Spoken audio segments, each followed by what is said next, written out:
Pasko ba'y kailangan? Ngunit kung iyong pakikinggan, himig ng Pasko ay naglalaan. Tunay na pag-asa sa Diyos matatagpuan. Himig ng Pasko ito sa atin ay di kumukupas. Magbago man takbo ng buhay mo, mananatili ito. Dahil si Jesus ang tunay na hari nitong Pasko, kung kaya paghariin siya sa puso mo. Siya ang himig ng Pasko. La la la la, la la la la, la la la la.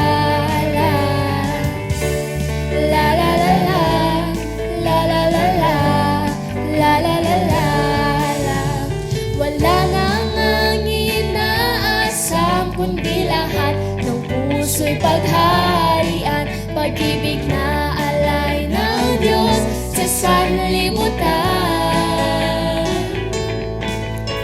Sa piling niya hindi mangangamba kahit na dumating ang problema, pagkat pangako ng Diyos tayo ay sasamahan niya.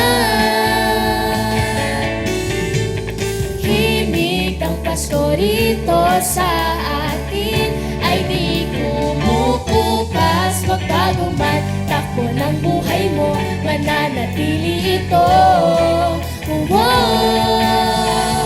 Dahil si Jesus ang tunay na hari nitong Pasko, kung kaya't paghariin siya sa puso mo.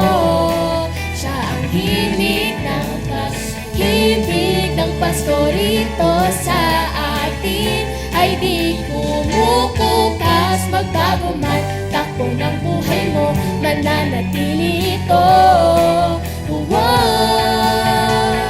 Dahil si Jesus ang tunay na hari nitong Pasko, kung kaya't paghariin siya sa puso mo.